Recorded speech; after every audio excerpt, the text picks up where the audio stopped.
ভাঙাচোরা রাস্তার উড়ন্ত ধুলোবালিতে ব্যবসায়ী এবং সংশ্লিষ্ট এলাকাবাসীর ওষ্ঠাগত প্রাণ, জনজীবন বিপর্যস্ত। উপযুক্ত ব্যবস্থা গ্রহণের দাবিতে বাজার ব্যবসায়ী এবং স্থানীয় সাধারণের পথ অবরোধ। উত্তর জেলার ধর্মনগর মহকুমার প্রেমতলা বাজার কার্যত জনবহুল এলাকা। বিশেষ করে যানবাহনে যেমন প্রাচুর্যতা রয়েছে, পাশাপাশি রয়েছে অগণিত পথচলতি মানুষের আনাগোনা। কিন্তু দীর্ঘদিন যাবৎ এই প্রেমতলা বাজারের জাতীয় সড়কের একাংশ ভাঙাচোরা অবস্থায় সাধারণের দুর্ভোগের কারণে পরিণত। উপরন্তু এই ভাঙাচোরা রাস্তার উড়ন্ত ধুলোবালিতে সংশ্লিষ্ট প্রেমতলা বাজার ব্যবসায়ীদের পাশাপাশি এলাকাবাসী এবং পথচলতি সাধারণ মানুষ মাসখানেক যাবৎ চরম দুর্দশার সম্মুখীন। উড়ন্ত বালির কারণে সংশ্লিষ্ট বাজার ব্যবসায়ীর দোকানপাট খোলা রাখা চো নেই।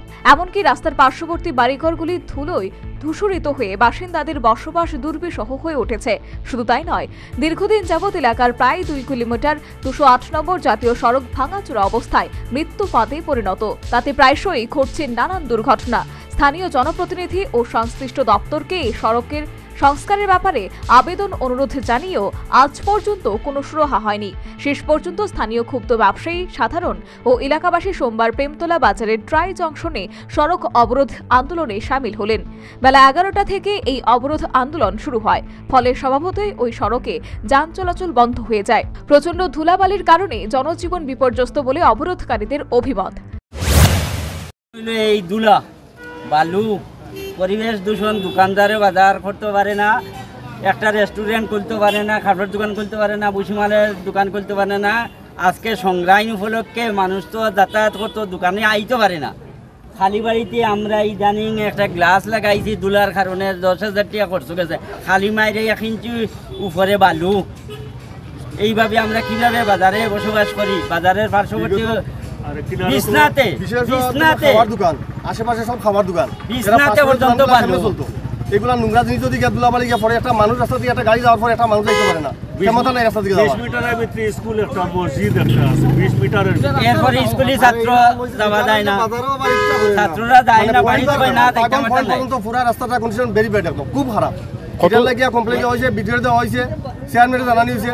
কোনো অবরোধের ফলে তৈরি হয় এক বিশৃঙ্খল পরিস্থিতি। তবে আশ্চর্যের বিষয় হলো, দীর্ঘক্ষণ এই সড়ক অবরোধ আন্দোলন চলতে থাকলেও কদমতলা ও চুরাইবাড়ি থানার পুলিশ ব্যতীত কোনো জনপ্রতিনিধি কিংবা প্রশাসনিক কোনো কর্তা ওই পথ মারাননি। এদিকে বর্তমানে সংক্রান্তির জমজমাট বাজার। স্বভাবতই এই অবরোধের ফলে ক্রেতারা আটকে পড়ায় ব্যবসায়ীরা ব্যবসা মন্দার শিকার হচ্ছিলেন। ক্রেতারা বাজারে আসতে পারছিলেন না।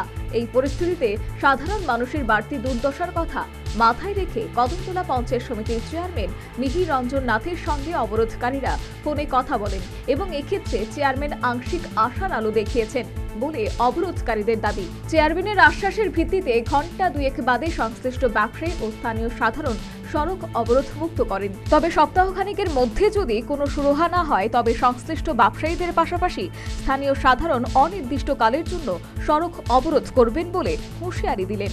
Bureau report, news Sunguard. Shija institute of kidney sciences কিডনির জটিল রোগের চিকিৎসার জন্য এক উৎকৃষ্ট প্রতিষ্ঠান, যেখানে উত্তর পূর্ব ভারতের প্রথম এবিও অসামঞ্জস্য কিডনি প্রতিস্থাপন এবং মৃত ব্যক্তির কিডনি প্রতিস্থাপন করা হয়। এখানে 115টিরও বেশি কিডনি প্রতিস্থাপন এবং উত্তর পূর্ব ভারতের সবচেয়ে বেশি হিমোডায়ালিসিস করা হয়েছে এবং এই সংখ্যা দিন দিন বাড়ছে। Shija institute of kidney sciences Tripura সরকার সহ অরুণাচল প্রদেশ, মেঘালয়, মিজোরাম, মণিপুর এবং নাগাল্যান্ড সরকার দ্বারা স্বীকৃতি প্রাপ্ত।